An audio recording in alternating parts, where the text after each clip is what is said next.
I got locked in a car for 2 hours by the guy I was dating at his sister's wedding. And why? Because he didn't want his family to see my face or my dress. He took my phone, left me there, and walked off like it was totally normal. I'd spent 2 months saving up for the perfect gift for his sister's honeymoon. When he finally came back, he acted like nothing happened, then introduced me as just a friend while winking at the bridesmaids. Here's the full story. Raul and I had been dating for 8 months. Things weren't perfect, but they felt real, solid. I thought we were building something. So when he invited me to his sister Monica's wedding, I was excited and maybe a little nervous. I had never met his family before. He always had reasons. They were busy, lived far, planning the wedding, whatever. But I figured this was finally the moment. I wanted to make a great first impression. I bought a soft rose-colored dress embroidered with tiny silver flowers, something subtle and sweet, not flashy. I wore the necklace Raul gave me for our 6-month anniversary. And the gift? I really went all in. His sister and her fiancé love anime and were dreaming of a honeymoon in Japan. I saved up and put together $150,000 in crisp yen plus a certificate for a traditional Kyoto tea ceremony, all wrapped in a cherry blossom painted wooden box. The morning of the wedding, Raul picked me up. He seemed off, but I figured it was just nerves. On the drive, he started making comments about my dress. "That's what you're wearing?" "My family's kind of old school." I brushed it off, but I was getting that sinking feeling. We arrived early, around 2:30. The ceremony started at 3. Instead of pulling into the main lot, Raul drove behind some trees. Then he looked at me and said, "I need you to wait in the car." I laughed, because he had to be joking. He wasn't. His whole demeanor changed. He said he needed to prep his family. I asked what he meant. "We've been together 8 months, right?" "But then," he snapped, his exact words, "my family doesn't need to see your face or that dress." And before I could even react, he reached into my bag, grabbed my phone, stepped out, and locked the doors with the key fob. Just like that, I was stuck. No phone, no way to open the door. I watched him walk off, carrying both my phone and the gift I worked so hard for. It was June. The car got hotter by the minute. I tried everything, pulling the handles, honking the horn. But we were parked so far out, no one could hear. Or no one came. 2 hours. That's how long I sat in that car. I cried until my makeup was gone. My dress was soaked, wrinkled. Everything I tried to perfect just fell apart. I kept telling myself, don't overreact. Maybe there's a reason. But honestly, I should have broken the window and walked away. When he finally came back, he smiled like it was no big deal. Opened the door and said, "They're ready to meet you now." I said nothing. I didn't trust what would come out of my mouth. That night, he introduced me as a friend to everyone, barely acknowledged me, and definitely didn't mention the gift I gave in both our names. I walked away from him 2 days later. It's been weeks now. He's left 41 voicemails, but I've heard enough. And to the next person he dates, "I hope your dress is flawless and your car doors are unlocked." When Raul finally came back and unlocked the car, I was still in shock. I stepped out, asked for my phone, and he just said, "I'll give it to you later." Like we were running errands and not dealing with, that level of disrespect. At this point, I was still clinging to the idea that maybe, just maybe, there was some giant misunderstanding. Maybe his family really was super old school. Maybe he panicked. Maybe there was something I didn't know. I was mentally building excuses for him while we walked toward the reception tent. The setup was beautiful. Fairy lights, floral centerpieces, the whole Pinterest dream. Monica looked stunning in her wedding dress. I put on a smile and tried to shake off the feeling that my heart was somewhere near my shoes. Then came the moment I'll never forget. We approached Monica and her fiancé. Raul said, "Hey, sis, this is Nadia. She's just a friend from work." Just a friend. 8 months. That night we met at the art show. The necklace I was wearing, the one he gave me. Christmas dinner with my parents. 31 nights at my place. All boiled down to just a friend. And then he winked at the bridesmaid standing next to Monica. She giggled and winked back. I stood there, barely smiling, feeling like I was floating through someone else's life. Monica looked confused, but it was her wedding day, so she politely said, "Nice to meet you," and moved on. But that friend from work label? He used it all night. To uncles, cousins, people he hadn't seen in years. Every time, the same dismissive tone while scanning the room like he was bored with the conversation. Like I was background noise. I stayed polite, smiled when spoken to, didn't make a scene, because it was someone else's wedding. But I stood there in front of the cake table thinking, this man literally locked me in a car for 2 hours, and now he's pretending like I barely exist. I'm writing this the morning after. He finally gave me my phone back when he dropped me off at my place. Acted like everything went great. Actually tried to kiss me goodnight. I turned my face away. He didn't even notice anything was wrong. The wedding gift, the one I sacrificed to buy, is sitting at Monica and Stanley's place with all the others. And no, Raul didn't even tell them it was from me. I didn't sleep. My brain's been on a loop, replaying every detail. Was I just convenient? A placeholder until someone better came along? Part of me wants to confront him. Part of me wants to message Monica directly and tell her everything. And part of me just wants to cut him off entirely. I don't know what to do yet, but I needed to get this out. Update. It's been 4 days. I ignored all his texts, including a, "Good morning, beautiful," like he hadn't locked me in a car and erased me from his life for an entire wedding. Honestly, the sheer confidence of this man is wild. I took a day off work to process everything. Thank goodness I work remote. No one can see your eyes after crying all night. I kept thinking about the gift. $2,500 I saved by skipping coffee shop writing days, eating instant noodles, and taking extra freelance work. That gift wasn't just money. It was time, thoughtfulness, effort. And they don't even know it came from me. Side note I didn't mention before. I'm not wealthy. I'm a freelance content writer scraping by most months. That gift was a sacrifice, made because I wanted to be part of his world. Clearly, I missed the warning signs. I made a plan to get clarity, closure, something. But before I could act, Raul showed up. Uninvited, at my apartment. With takeout from my favorite spot, like it was a normal Tuesday. When I opened the door, his face actually looked confused. "What's wrong with you?" he said while walking in without asking. I asked him why he locked me in the car and downplayed our relationship in front of his entire family. And his response? "Get ready for this." He said one of the bridesmaids, the one he winked at, was his ex. They dated for 2 years. She dumped him a year ago. And according to him, he didn't want to look like he'd downgraded. Let that sink in. I wasn't his girlfriend that day, because he didn't want to look like he'd lost. I asked him what he meant by all this.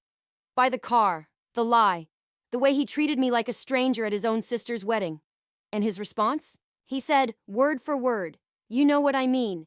Gina comes from money. Her dad golfs with my dad. You're cute, but you're not exactly country club material."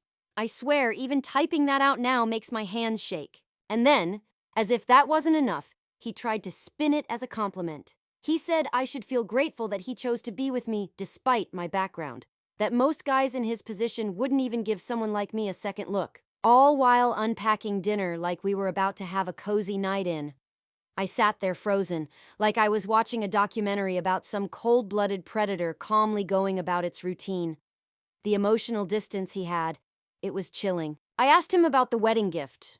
You know, the one I spent months saving for. His response? "Oh yeah, I told them it was from me." Monica was impressed. "Honestly, it was a bit much coming from you anyway. They might have thought you were trying too hard." That was it. That was the moment something in me snapped. Or maybe woke up. Everything suddenly made sense. The excuses, the secrecy, the way I kept shrinking myself to fit his world. I stood up calm and quiet and told him to leave. He looked genuinely confused. "Why are you being so sensitive?" he asked. "Most guys wouldn't even bother with someone like you." I opened the door, said nothing, just pointed. And when he realized I wasn't bluffing, he packed up the food. Seriously, took the food with him and left, muttering under his breath about how dramatic I was being, how I'd call him when I calmed down. But I didn't feel dramatic. I felt clear, peaceful, like the air after a storm. I knew exactly what I needed to do. The next morning, I started planning. I found Monica on social media, saw a post that she and Stanley were still in town for the week before their mini honeymoon. Even better, there was a thank you dinner happening at Raul's parents' house. Family only. Perfect. I also remembered Raul mentioning where his parents lived. Just enough for me to figure it out. For the next few days, I kept things low-key. Raul kept texting, shifting from confusion to annoyance to guilt. "Are you still mad? This silent treatment is immature." "Okay, fine. Be that way. Please talk to me. I miss you." I responded just enough to keep him from showing up again. "I need space." "Still processing. Talk later." Meanwhile, I went back to the bank. Pulled another $7,500 from what little I had. Got it converted to yen. Bought a new gift box. Not quite as perfect as the original, but close. Rebooked the same Kyoto tea ceremony. I recreated the gift from scratch. It drained my savings, but I didn't care. This was no longer about money. This was about principle. Then came yesterday. I texted Raul, asking if we could meet to talk. He agreed immediately, probably relieved that I seemed reasonable again. I suggested a coffee shop near his parents' neighborhood. It was 5 p.m.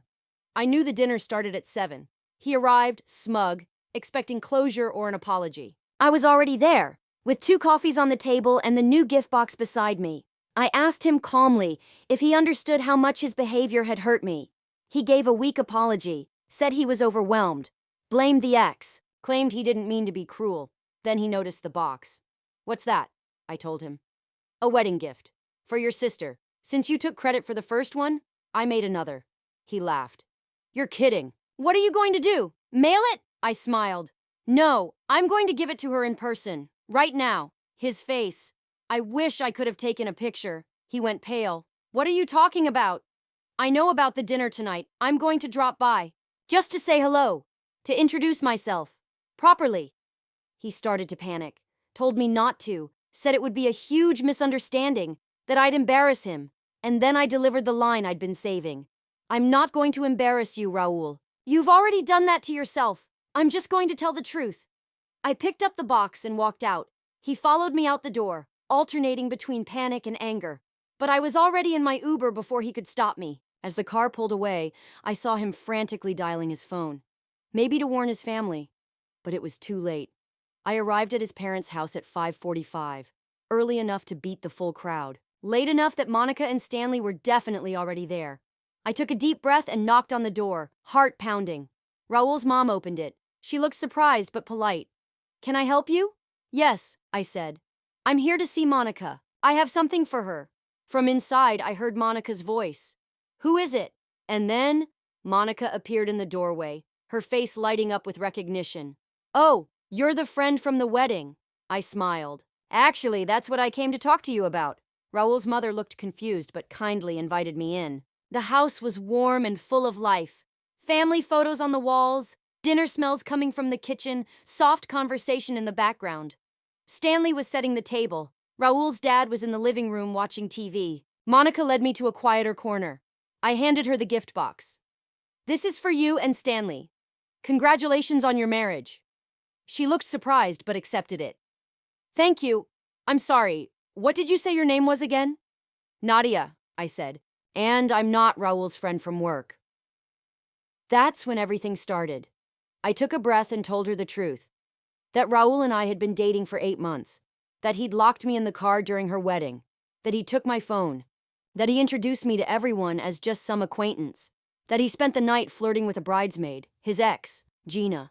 Monica's face cycled through confusion, disbelief, then something darker. She kept saying, "No, that can't be right." But I could see her doubt beginning to crumble when I mentioned the wedding gift. The original one. The one he had claimed as his own. "You mean the Japan fund? The tea ceremony? That was... you?" Her eyes went wide. I nodded and showed her pictures. Of the currency exchange, the artisan gift box, even the certificate written in Japanese. I spent 2 months saving for it, researched everything. I even worked with a calligrapher to write your names in kanji. She just stared at the gift box in her hands. "And this," I said, "is the recreated version. I couldn't stand the idea of you never knowing it was from me. I just wanted to meet you properly." That's when Stanley walked over, sensing something serious was unfolding. Monica quickly caught him up, her voice rising with each sentence. He looked stunned. "I knew something was off about that gift," he muttered. "Raul's never shown interest in Japan. He usually jokes about our anime obsession." And then, like a scene from a movie, the front door slammed open. Raul stormed in, breathing hard like he'd been running. He froze when he saw me, Monica, and Stanley together, with the opened gift box between us. "What are you doing here?" he barked, as if I was the problem. Before I could respond, Monica stood. "Is it true? Did you lock your girlfriend in the car at my wedding?" The entire room went quiet. Raul's mom stepped in from the kitchen. His dad muted the TV. Raul tried to laugh. "She's not my girlfriend. She's just someone I was hanging out with." "She got Too attached. She's making all this up. I didn't even flinch. I pulled out my phone. I had everything ready. Screenshots of our texts, photos from the past 8 months, the beach trip reservation from 3 months ago, even the birthday card he gave me that said, "To my gorgeous girlfriend." And of course, the silver necklace he gave me for our 6-month anniversary. I was wearing it in nearly every photo, including at the wedding. Monica took my phone and started scrolling. With each swipe, her expression hardened. She handed the phone to her mom, who looked like she was about to cry. "Explain this, Raul," Monica said. And then, the lies began. "That could be anyone," he shrugged. "She changed the contact name. Those pictures don't prove anything." "Okay, fine. We hooked up a few times, but she's obsessed." With every excuse, I watched his family's faces fall deeper into shock and disgust. His mom covered her mouth when he called me crazy. Monica didn't even let him finish. "What about the gift? The tea ceremony? Was that your idea or hers?" Raul froze, looked at the box, looked at me, then back to Monica. We did it together. I came up with it. She helped." Stanley didn't even try to hide the sarcasm. "Man, just stop lying." That's when Raul's father finally stood up and said, "That's when Mr. Alvarez finally spoke." He turned to Raul and asked, in the calmest, most piercing voice I've ever heard, "Raul, did you lock this young woman in your car during your sister's wedding?" There was no shouting, no dramatics, just a simple question that cut right through everything. Raul's posture shifted. His shoulders dropped. "It wasn't like that," he muttered. Gina was there, and I didn't want..." He stopped. Even he realized how hollow that excuse sounded. The room went completely still. Then Mrs. Alvarez stepped forward. She walked right up to me, gently took my hands in hers, and apologized. She apologized for her son's behavior. I burst into tears. She started crying too. Monica was next, wiping at her eyes, trying to hold it together. Mr. Alvarez turned to Raul and said something in Spanish. I didn't catch the words, but I didn't need to. The tone said it all. Disappointment. Deep, unmistakable disappointment. Raul's response? Defensive, loud, and angry. He pointed at me like I had caused all this, said I was trying to make him look bad. But Mr. Alvarez stood up and calmly told him to leave. Not tonight. Not in this house. Raul looked stunned. Like the possibility of being held accountable had never even crossed his mind. "Wait, you're kicking me out? Over her?" he asked. Monica stepped between them. "No, we're asking you to leave because of what you did." For a second, it felt like I should go too. But when I quietly gathered my things, Mrs. Alvarez touched my arm. "Please stay for dinner," she said softly. "We'd like to get to know the real you." So, I stayed. And for the first time, I felt seen. Dinner was a little awkward at first, naturally, but it quickly turned into something surprisingly lovely. Monica and Stanley asked about the tea ceremony, about how I'd found it, and even about other parts of Japan I'd read about. Mr. and Mrs. Alvarez warmed up too, especially once the shock wore off. It felt like healing. Meanwhile, Raul's phone blew up mine with messages. I turned it off. He had already said enough. When I left, Monica gave me a long hug and thanked me, not just for the gift, but for having the courage to tell the truth. She told me she'd noticed changes in Raul for a while now. More arrogant, secretive, but hadn't wanted to believe it. Not until now. I got home around 10 p.m. There were 27 missed calls and 41 text messages. They ranged from furious, "How dare you go behind my back?" to panicked, "What did you tell them?" to desperate, "Please call me. This is just a big misunderstanding," and finally defeated. "They won't let me come home." The next morning, I got a voicemail from a number I didn't recognize. It was Gina, the bridesmaid, Raul's ex. Apparently, he showed up at her place after the dinner.